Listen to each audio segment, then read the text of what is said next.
Callis. Join us next week on NFL Films Presents.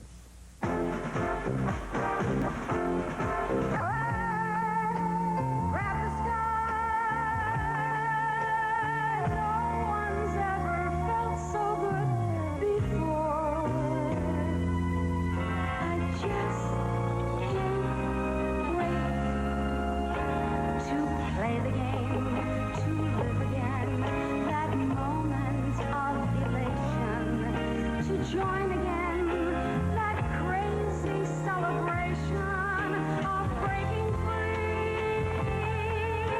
Look at me. Time will come and steal away the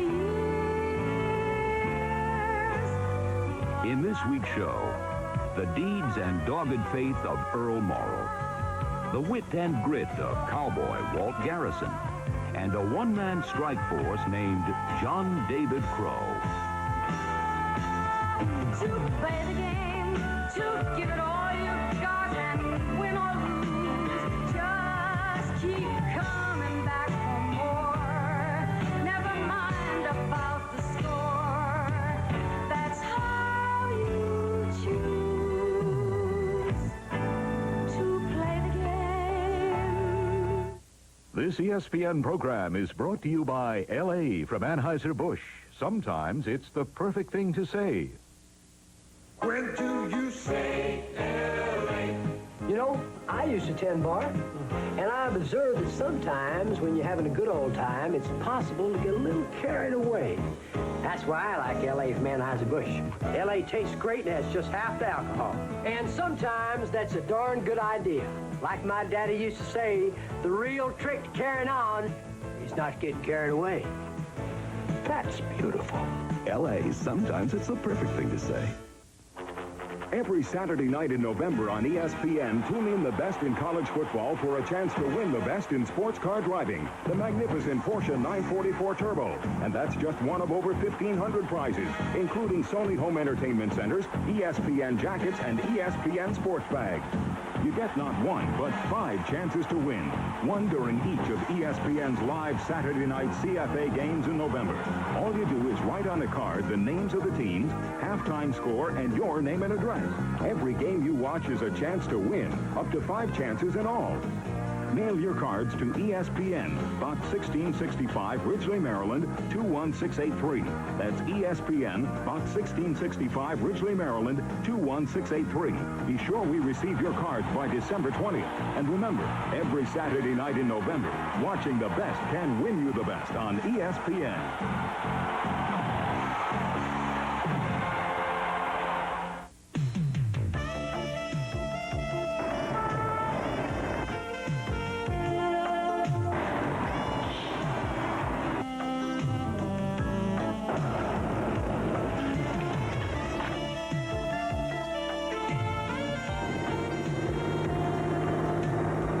Some men wear Le Tigre sportswear, and some women think it's worth waiting for.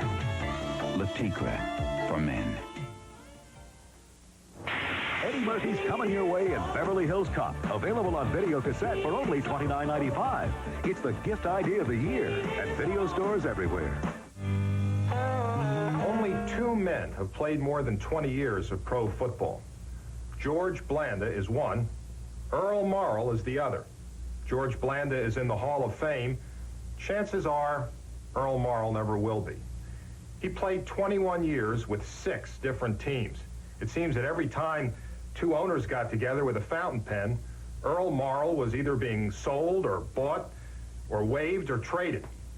He was a man who saw his career in ashes at the age of 37, only to rise from the rubble and help lead his team to the greatest season in pro football history. Here's the story of a long-neglected but authentic hero, Earl Morrell, the NFL's greatest relief pitcher. Earl Morrell's first 12 years in professional football read like a travelogue of the United States. From San Francisco to Pittsburgh, to Detroit to New York. There were many years, many teams, many numbers. Those early years were filled with utility. His finest moments came with the Lions. But injuries hobbled him in 1964, and he was traded to the Giants. I was a little bit bitter because this was my longest stay. I was there 7 years and felt that I had contributed. And I guess at that time I was starting to doubt myself, as you say, gee, is this the end of the road? Is my career ending? Morrell found new life in New York. But his resourcefulness could not revive a crumbling Giant team, and he crumbled with them. A broken arm made Morrell a spectator, and at season's end, he was released. In the apparent twilight of a lackluster career, Earl signed with Baltimore as a backup to a legend, Johnny Unitas. Earl Morrell had kicked around with a lot of teams. He had an outstanding college career at Michigan State, but really never settled down and made it as a pro. But I brought him in and found out that he was a very intelligent player and a money player, a guy that had the poise to make the play when you had to make the play. When a preseason injury sidelined Unitas, Earl Morrell became a sudden starter on opening day, 1968. He hadn't been in our camp but a week. He didn't know a play, he didn't know a formation, he didn't know a pass route. So Earl gets in the huddle and he says, okay, everybody relax now, calm down. Somebody said, call a play, will you? Well, he couldn't think of a play. He'd say out left, flank right, and then let's see now. We said, Earl, you got to call the play. Well, somehow he got it out, and somehow we won that game. And then we won 15 out of the next 17 with Earl Morrell. He just got it done somehow. Total relaxation. And she never did learn the system. We're going this way. Yeah. You're on the left. Okay, you're on the left. But Earl's calculated cool calmed the Colts and helped bring an NFL championship to Baltimore. And Morrell, a four-time cast-off, was named the league's Player of the Year. And I'm just happy to be here, really. 13 years, 13 is supposed to be unlucky, but this has been the luckiest for me, I can say that. Morrell's memorable season was soon obscured by his failure to win Super Bowl III, when the New York Jets intercepted 3 of his passes.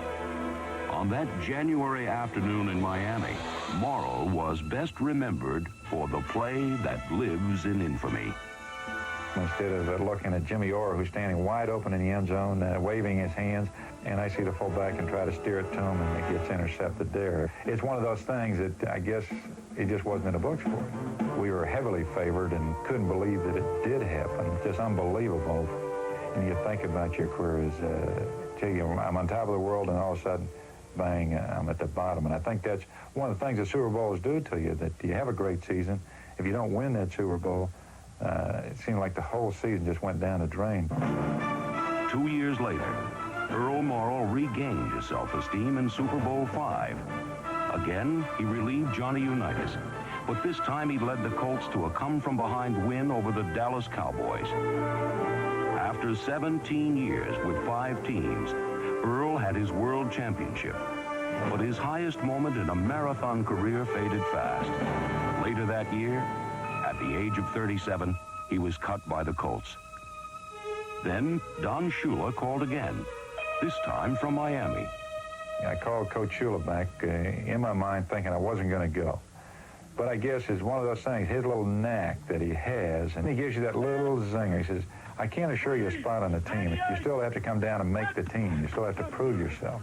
And I guess it's that little challenge that he threw out there that said, okay, I'm coming. I'll be there.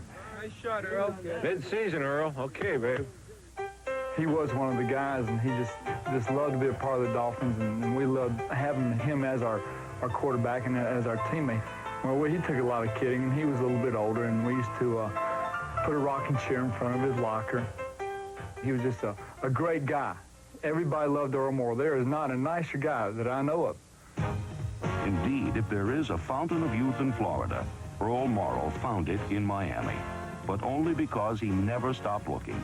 You never know when you're going to be called upon. You never know if you're going to get a chance that week or that year. But yet you have to go out and practice just as hard. And when you are thrust into the fray, you have to come through because it's a crucial situation. When Bob Greasy went down with a broken ankle, Earl Morrell was called upon again to save a season. He did more than save it. He kept the Dolphins rolling through an undefeated regular season and 2 playoff wins. But for the Super Bowl, Don Shula chose to start a healthy Bob Greasy and benched Earl Morrell. The guy really deserved to start the Super Bowl because of what he had contributed to our team, and it would have been a glorious ending for a tremendous season for this man. But I still felt that the best thing for our team at that time was to start Bob Greasy just based on what I felt was best for the football team. But it probably was the toughest decision that I've ever had to make. The Dolphins won the Super Bowl, but the bitter irony was that the man who led them to the summit was left on the sidelines. I'm sure it was a disappointment to Earl, but on the other hand, he's such a gracious guy and such a team guy that this did not at all affect the team, and I don't think any other quarterback could have handled it as well as Earl did. A moral to the story, through all setbacks, you still have to believe in yourself, believe that you can go out and perform and do the job as well as anybody else, and I feel that I have done that and proved that. After 21 years with 6 teams, pro football's greatest relief pitcher picked up his final option and retired at the age of 40.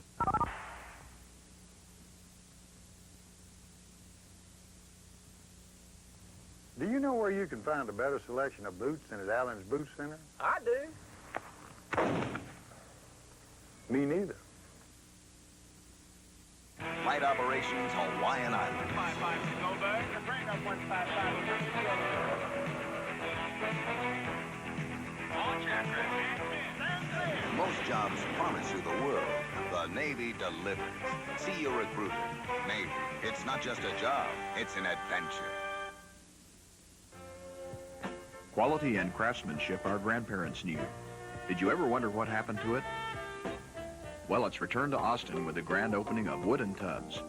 Whether your preference is antique reproductions, contemporary, or a custom-built piece, you'll find it at Wooden Tubs.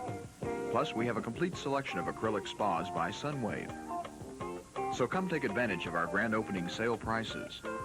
Wooden Tubs, where you'll find what you've missed.